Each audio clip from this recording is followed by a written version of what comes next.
આશા ઊંચી, પાતળી, શ્યામવર્ણ અને લાંબા ઘટાદાર વાળ. હા, થોડી સફેદી આવી હતી, પણ હજુ પણ એવી જ ટટ્ટાર ઊભી રહીને કામ કરતી.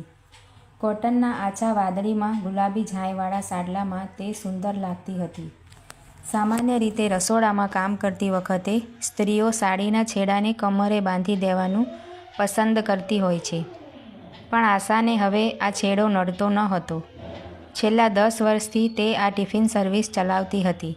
તેણે દાળના તપેલામાં કડછો ફેરવીને બૂમ મારી, "બસ 5 મિનિટ, હમણાં જ બધા ટિફિન ભરાઈ જશે. અને હા, ખબર છે ને, કાલથી હું નહીં મળું. બસ આજે આ છેલ્લું ટિફિન." આજે તેના અવાજમાં રણકાર કંઈક જુદો જ હતો. સામાન્ય પરિવારની આશા લગ્ન કરીને આવી ત્યારે તેના હાથની રસોઈના વખાણ ખુદ તેના સસરા આખા ગામમાં કરતા. વળી આશાને કામની આળસ પણ નહીં. મોટું ઘર, બધી છૂટ, પણ સાસુમાને તેનો દિયર વધારે વહાલો હતો, એટલે ઘરમાં તેનું વધારે માન હતું. એટલે આશાનો પતિ પોતે દુઃખી છે તે દેખાડવા દારૂ પીતો. આશા ઘણીવાર સમજાવતી કે વિજયના મનમાં શું છે તે આપણને ના ખબર પડે. આપણે ખોટું મન નાનું કરીને જીવન શું કામ બગાડવું? પણ તેનો ધણી માને તો ને! 2 વર્ષમાં તો ઘેર દીકરો પણ આવી ગયો. આશાના સસરા શાંતારામે તેનું નામ ચિંટુ પાડી દીધું અને બોલ્યા પણ ખરા કે આ તો ઋષિ કપૂરનું નામ છે. આપણો ચિંટુડો પણ એના જેવો રૂપાળો થશે.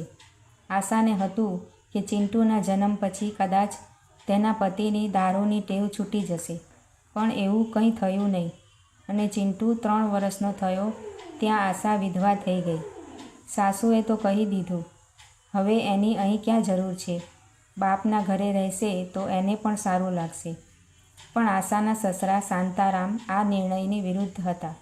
સમયને જતાં ક્યાં વાર લાગે છે. ચિંટુને નિશાળમાં મૂકવાનો થયો. આશા પોતે તો ભણેલી જ નહોતી. તેના સસરા શાંતારામ પણ 4 ચોપડી ભણેલા હતા. અંતે નક્કી થયું કે ચિંટુ બોર્ડિંગ સ્કૂલમાં ભણશે. હૃદય પર પથ્થર રાખીને આશાએ દીકરાને બહાર ભણવા મૂકી દીધો. આશા સમય પસાર કરવા ઘરનું કામ કર્યા કરતી. એને લાગતું કે હવે તેના જીવનનું ધ્યેય તેનો દીકરો જ છે. તે ચિંટુના ભવિષ્યના સપના જોતી. ચિંટુ ઘરે આવતો તો મોટા ભાગે તેના કાકા ભેગો રહેતો, કારણ કે ચિંટુની ભાષા આશાને ક્યાં આવડતી હતી.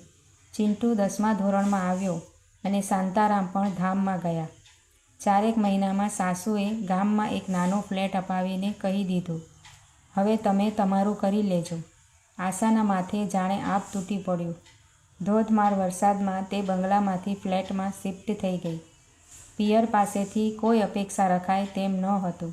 આખી રાત વિચારીને એણે બીજા દિવસે ફ્લેટની બહાર પાટિયું લગાડી દીધું. Chintu tiffin service. તેને માત્ર એક જ અપેક્ષા હતી કે ચિંટુનું ભણવાનું સારી રીતે પતી જાય. અને ધીમે ધીમે આશા પાસે 44 ટિફિનનું કામ આવી ગયું. હવે તે ના પાડી દેતી, પણ તેની રસોઈનો સ્વાદ અને ટિફિનમાં વધારે વસ્તુ આપવાની ટેવના લીધે લોકો પરાણે ટિફિન લેવા આવી જતા. ચિંટુની ફી ભરાતી ગઈ અને ચિંટુ કોલેજના છેલ્લા વર્ષમાં આવી ગયો. "બેટા, બસ તારી નોકરી લાગી જાય ને એટલે હું પણ તારી સાથે રહેવા આવતી રહીશ." આશાએ ચિંટુના માથે હાથ ફેરવતા કહ્યું. ચિંટુ ખરેખર ખૂબ જ દેખાવડો હતો. 6 ફૂટની કાઠી અને ગોરો ચિટ્ટો વાન, વાંકડિયા ઘેરા કથ્થાઈ રંગના વાળ અને મોટું કપાળ, લંબગોળ ચહેરા પર બદામ જેવી આંખો. આશાને વિશ્વાસ હતો કે આને પરણાવવામાં બહુ મહેનત નહીં કરવી પડે. વળી એના ધ્યાનમાં 1-2 સારી છોકરીઓ પણ હતી, પણ તે વાત કરતાં ખચકાતી હતી. એકવાર ચિંટુ થોડું કમાવા લાગે તો પછી વાંધો ન આવે. જ્યારે ચિંટુનો ફોન આવ્યો કે કેમ્પસ ઇન્ટરવ્યૂમાં તેને મહિને 1.25 લાખની નોકરી મળી ગઈ છે, ત્યારે તેણે પૂછી જ લીધું કે હવે કેટલા સમયમાં તારો પહેલો પગાર આવી જશે? 2 મહિના. આ સાંભળ્યા પછી તેણે દિવસો ગણવાના શરૂ કરી દીધા. બસ ત્યાર પછી ચિંટુનો એક જ વાર ફોન આવ્યો. આજે સવારથી તે ફોનની રાહમાં હતી. 1 અઠવાડિયાથી તે સામાન પણ પેક કરતી હતી. તે આમ પણ હવે બાકીનું જીવન શાંતિથી જીવવા માંગતી હતી. "આંટી, તમે મારી ઉપર જુલમ કરો છો. તમને તો ખબર છે મારે માં નથી, ઘરે કોઈ સારી રસોઈ પણ બનાવતું નથી, અને તમે આમ અચાનક ટિફિન બંધ કરી દો એવું થોડું ચાલે." હું તો વિચારતો હતો કે તમે મને દીકરાની જેમ રાખ્યો છે તો મારા એકલા માટે તો ટિફિન બનાવશો જ. ના બેટા, મારો દીકરો હવે અમદાવાદ રહેશે. હું અહીં નાસિક એકલી રહીને શું કરીશ? મારો દીકરો હવે મોટો સાહેબ બની ગયો છે. એની મા ટિફિન ભરતી હોય એ એને પણ ન જ ગમે ને. વળી તમારે પૈસાની ક્યાં ખોટ છે? કોઈ ફૂલ ટાઈમ બેન જ રાખી લેજો. સારો પગાર આપશો તો મળી જશે. સમર્થ ખૂબ જ સારા ઘરનો દીકરો હતો. એકવાર કોઈ મિત્રના ઘરે તે આશાના હાથની રસોઈ ચાખ્યા પછી દરરોજ અહીં આવી જતો. ક્યારેક ટિફિન લઈ જતો તો ક્યારેક જમી પણ લેતો. ક્યારેક સાડી તો ક્યારેક ફળ પણ લઈ આવતો. પણ આશા ખૂબ જ સિફતથી એ વસ્તુઓ પાછી આપી દેતી. સમર્થનું ટિફિન આજનું છેલ્લું ટિફિન હતું. રસોડામાં આશા ટિફિન ભરતી હતી અને ફોનની રિંગ વાગી. આશાના કહેવાથી સમર્થે ફોન ઉપાડ્યો અને સામેથી અવાજ આવ્યો, મમ્મી, આઈ એમ સોરી, મેં લગ્ન કરી લીધા છે.